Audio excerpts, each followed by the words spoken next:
আসসালামু আলাইকুম মাশরুম চাষি ভাই বোনেরা, এটা কান মাশরুম।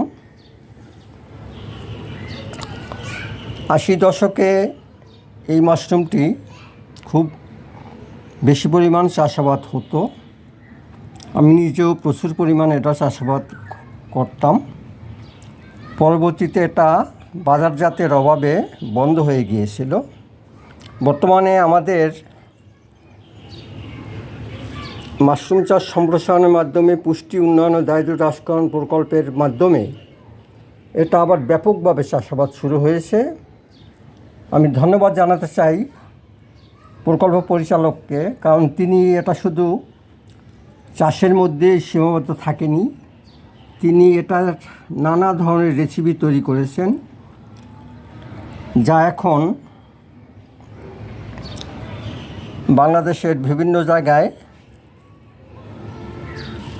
ব্যাপকভাবে চলিতেছে। রেসিপিগুলোর মধ্যে জ্যাম, জেলি, আচারি প্রধান।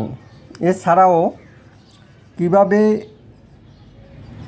এটা ব্যবহারের আওতায় আনা যায় সেই চেষ্টা চলিতেছে। এটার চাষাবাদ খুব সহজ। মাশরুম জগতে সবচেয়ে সহজ চাষাবাদ হলো এই মাশরুমটির। এটায় আপনার গমের ভুসি সামান্য পরিমাণ দিলেই হয়। কাঠের ভুসির সাথে 5 to 6% গমের ভুসি দিলেই হবে, এর বেশি লাগবে না। এবং এর যত্নও তেমন নাই।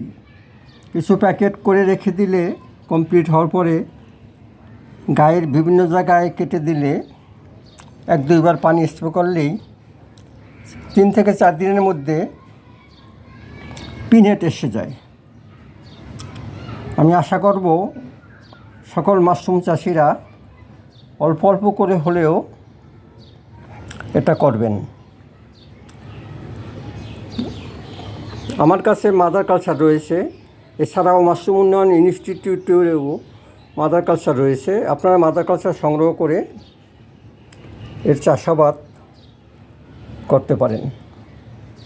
সকল মাশরুম চাষের জন্য শুভকামনা।